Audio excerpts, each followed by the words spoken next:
Good morning, church. So glad to see all of you here this day. Will you please join me in a prayer? O Lord, may the words of my mouth and the meditation of our hearts be acceptable in thy sight, O Lord, our rock and our redeemer. Amen. You know, when I was growing up, and in many ways, even still to this day, even last week when I went down to Atlanta to visit my mom, my dad loves to watch old television programs. And he was doing that even in the hospital with my mom. I'm talking things like the Andy Griffith Show, Perry Mason, and of course those classic westerns like Bonanza and Gunsmoke. And I can remember when I was a young child watching one of these shows quite a bit. It was called The Lone Ranger. And I can hear the tagline. It goes like this: "Nowhere in those sterling pages of yesteryear can one find a greater champion of justice. We turn again to those thrilling days when out of the past came the thundering hoofsteps of the great horse Silver, for the Lone Ranger rides again." And then in every episode, at the 29-minute and 30-second mark of that 30-minute episode, someone would inevitably ask the question, who was that masked man? And this is coming from someone who was in the clutches of death itself, inches from total annihilation without a pistol or anything to help them. They were either in prison or some kind of pinch or pickle, and the Lone Ranger came and he delivered and he saved and he rescued. And after that, they missed it. They missed him. They didn't even catch the one who had saved their lives. Well, from their youth, the people of Israel had been called out of Egypt. And then not only did God call them out of Egypt, which was much more than just God taking them from the land of Egypt and bringing them into the promised land, the land of Canaan, the land of Israel, but it was a deeper deliverance. Egypt is a Hebrew word, Mitzrayim. It means constraints. It means to be stuck between a rock and a hard place. It means to be suffocated. And so when God describes his people as being in Egypt, it's also describing a mental state they were in. They were feeling constricted in a place that they could not breathe. They had a cruel master. They were no longer captains of their own ship. They were at the whims of another. And they had a mindset of slavery, a mindset of addiction, a mindset of idolatry. And God delivers them from all of that.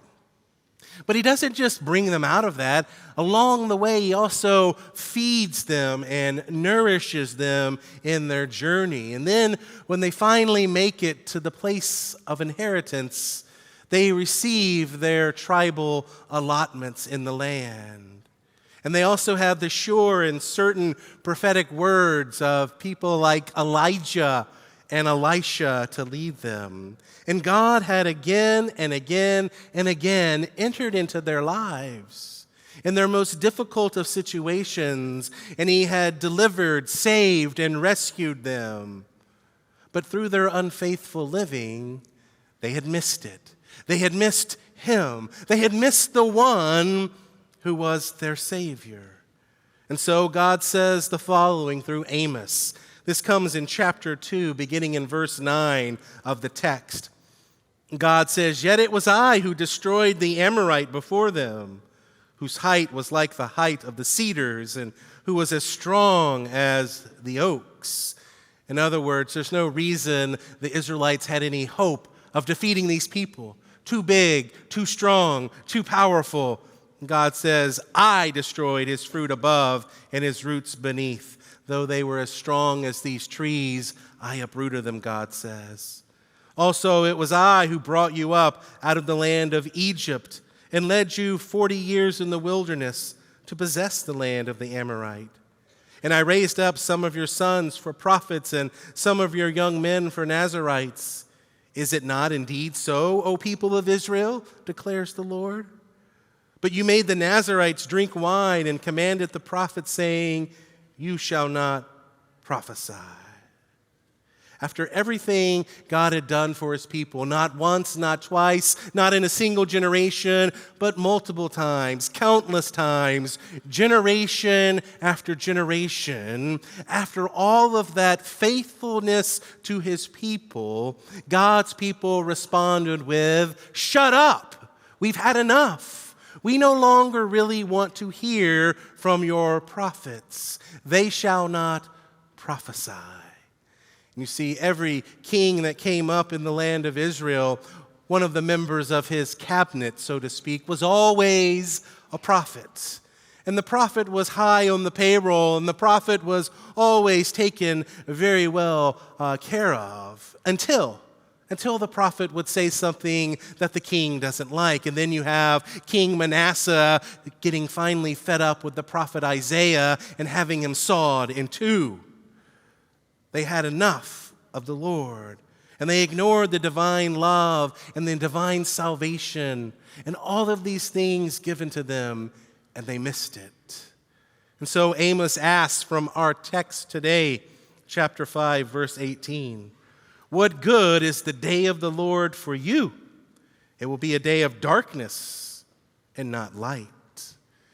You see, those who were listening to Amos preach, they believed that the day of the Lord would be this grand culmination where God's presence would be so felt in this world that not a single human being would miss it. And not only on that day of the Lord and the day of that dwelling of the presence of God, but for them it would usher in more wealth and more prosperity and more blessings and more land. They would get more and more of all of these things that they had accumulated in the generations since they left Egypt. But it was all an illusion for them. Amos tells them the day of the Lord, it's going to be a night of severe judgment. You see, Amos was acutely aware of the toxic waste of hatred and pride, of idolatry that was buried beneath Israel's faltering foundation. And that waste would soon destroy the land. And so God allowed an individual named Sennacherib to come up from Assyria around the year 722 BC, and he destroyed the northern kingdom. And that was the day of the Lord for those in the north. A day not of light and blessing, but it was a night that the Lord had made. When we read in that passage from Amos chapter 5, it kind of reminds me of an amusing story I heard. The story is of two hunters who come across a bear so big that even though they have rifles and weapons, they drop them all and they run and they hide. And one man runs up a tree and hides in the tree. Another man makes his run to a nearby cave. Now, the bear was in no particular hurry to eat, and so he sat down between the tree and the cave as if to seemingly reflect upon his good fortune. And then suddenly, for no apparent reason, the hunter that was in the cave came rushing out like a madman, and he almost ran into the waiting bear.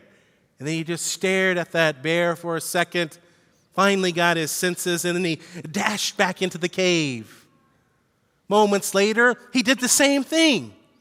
And then he went back into the cave. And then a third time he came running out of the cave and stood in front of that bear. And his companion in the tree frantically called out, "Woody, what are you doing? Are you crazy? Just stay in the cave and wait out the bear. He will get bored or distracted or find something or someone else to eat. Just stay in the cave." "Can't," said Woody. "There's another bear in here." That is what Amos is describing. And it's really for us today to ponder. And that is the idea that what we think may be a safe place, the Israelites thought the northern kingdom was as safe as it could get. After all, the Lord did bring us up out of Egypt and sustain us all those years. After all, the Lord has blessed us generation after generation. This is our land. They thought they were in a safe place. And sometimes when we feel we are in a safe place, the reality is we're actually in a place of doom. And so the spiritual work for us today as we look at Amos is to ask ourselves a question. What is my safe place right now? What do I feel is the place that I'm going to be safe? What cave am I running into? Where do I feel I'm at in my relationship to Jesus Christ? Where do I feel I'm at in my maturing and developing as an authentic disciple and follower of Jesus? Do I feel safe in that? Do I feel comfortable in that? And it might do us well to take some time to evaluate, is our safe place actually not so safe after all? This is what Amos was saying when he says in verse 19 of chapter 5, "The night the Lord has made is like a man fleeing from a lion, and a bear meets him. Or like a man who goes into the house," right? My house is my castle. It's my safe haven. I've made it home from the treacheries of work and everything else. He's made it home. And then he leans his hand against his wall and a serpent bites him. Is our safe place really safe? You and I fall into the same traps that they did in Amos's day. You see, in the baptismal flood that we have all experienced, we too have been called out of Egypt. In Jesus Christ, in those waters of holy baptism, God said, "You are mine," and you are crossing the sea, and no longer will you have a cruel master. No longer will you have someone who will tell you when you're getting up and when you're going to bed. And no longer are you a slave to addiction and chaos and darkness. I am bringing you out of Egypt. And not only that, but through his body and his blood given to us to eat and to drink, he nourishes us with the same manna that he fed them in the wilderness for 40 years. We gather today to get the same spiritual nourishment. This is why the Apostle Peter says in his epistle, "We have an inheritance that can never perish, spoil, or fade, that is kept in heaven." And Peter also goes on to say, we have the word of the prophets made more certain. Time and time again in your life, and I'm reminded of an idea my teacher passed on to me when one day he said, "You know, probably the greatest miracles you have experienced in your life are the ones you never knew happened. The greatest examples of God loving you and protecting you and saving you are the ones you're probably clueless about. Whether that was you were delayed one day and you didn't get in your car at 11:30, but you got in at 11:42, and who knows what wreck or disaster you may have missed. Who knows what that conversation that delayed you or aggravated you at the grocery store, who knows what your words for that person did or what that delay, how divine it truly was. God is always up to something in our life, and God is always acting in our life for our benefit. But are we like those individuals in the Lone Ranger who really don't know the one it is that's coming to save us, deliver us, and rescue us? When good things happen in our life, when great blessings come upon our children, do we just kind of wonder who was that masked man and miss it? So Amos is speaking to those who are in the dark regarding the activity of God in their life. Why do we like the darkness so much? Why do we miss God so often? The Apostle John says in chapter 3 of his gospel, This is the verdict. Light has come into the world, but men love darkness instead of light because their deeds were evil. The truth is we love and we're addicted to our self-centered narcissism, and we love to live in the world of half-truths where things are at least gray. That way we can't be pinned down too much. Why is it that we are so drawn to the darkness instead of the light? John tells us it's because when we're in the dark, we think we're keeping some things hidden. We're not letting you in on the whole deal. Rose Crawford had been blind for 50 years, the first 50 years of her life. Then she had an operation in an Ontario hospital. And when the doctor began unwrapping the bandages, she said, I can't believe it. And as those bandages were leaving her eyes and she was opening them, for the very first time, she was seeing dazzling, beautiful shapes, a world of form and color, a world of dimension and depth. The amazing thing about Rose's story is not the miracle of modern medicine. It's not the skill of the surgeon, though that is impressive and that is certainly gifts from God and something to be celebrated. But the amazing thing is that 20 years of her blindness was unnecessary. She didn't know that surgical techniques had been developed, and she didn't know that this operation could have restored her vision 20 years earlier at the age of 30. Her surgeon said this, and I quote, "She just figured that there was nothing that could be done for her condition, and much of her life actually could have been very different." In other words, from a very early age, Rose was kind of in Egypt. And not only did she have her own voice in her own head, but she probably had the voices of family and friends and much of the world around her saying, "Oh, it's too bad you were born blind. There's really nothing we can do. And there's nothing you can do, so don't bother. Just stay there in blind Egypt." So she never bothered to go visit this surgeon when she was 30 years old, even though he was doing the surgery at that time, because she just assumed her life was meant to be in darkness. The same is really true for us as well. Things can be different for you. Are you aware of that? Are you aware that in Jesus Christ, your life can be different?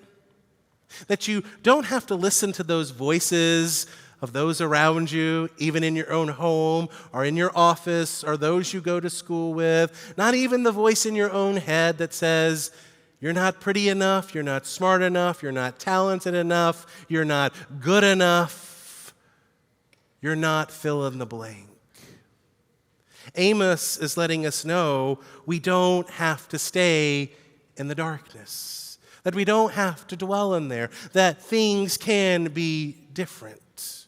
There's no need to remain in the darkness of God's judgment because Jesus, the light that took on flesh, has come to take us in his arms, to heal us of our hurts, to forgive us of our filth, and to destroy our darkness.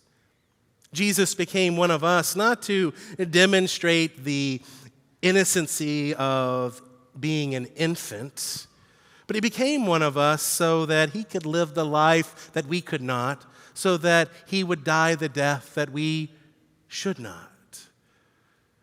And would the betrayal, the blood, the burial, would all of that be the final curtain call? You see, the light of the world, Jesus Christ, knew full well the darkness of the day of the Lord that Amos had so prophesied about. For it was 3 hours of darkness that he hung on a tree, and it was in darkness that he cried, and it was in darkness that he thirsted, and it was in darkness that he felt the weight of the world on his shoulder. But John 1, verse 5, "The light shines in the darkness, and the darkness has not overcome it." Jesus Christ came into the darkness, and he comes into our darkness, not to judge and not to belittle, but to shine light so that we may see him for who he is. And he's not wearing a mask, and we don't have to ask, who is this man? Because it's none other than Jesus. Art Holst, a veteran NFL referee, tells a story about a Kansas City Chief tight end named Fred Arbanis. And I think this was a different day in the NFL because Fred was tackled so hard that his artificial eye popped right out. And both teams gathered around and began searching the field. And once they found the missing eyeball, Fred just picked it up, popped it back in his eye socket, and was ready to play. Holst, the referee, was kind of being playful to the tight end, and he said, "Hey, Fred, I'm impressed with your courage to be out here playing, but what would you have done if you'd have lost your other eye?" To which he didn't miss a beat, and he simply snapped, "I'd do your job. I'd become a referee." Okay? While it may seem that referees live in the dark, the truth is that we oftentimes do. And we choose to do that. In Amos and through the greater prophet, the Son of God, Jesus Christ, we are being told, you don't have to do that. You don't have to be that way. Everything changes when we trust and follow Jesus, the one who leads us to live forever in the light of his love. So your homework this week, ask yourself the difficult question. Is my safe place really a safe place? Or is there some danger lurking there? Is there some self-defeat coming my way that I'm blind to around the corner? And ask yourself also another kind of penetrating question. And that is, are you choosing to live in the dark? Are you listening to those voices in your head and around you? Or are you listening to what Jesus Christ says about you? That you are his beloved, that you are the one that he died for, that you are forgiven, and that you are brand new. Amen.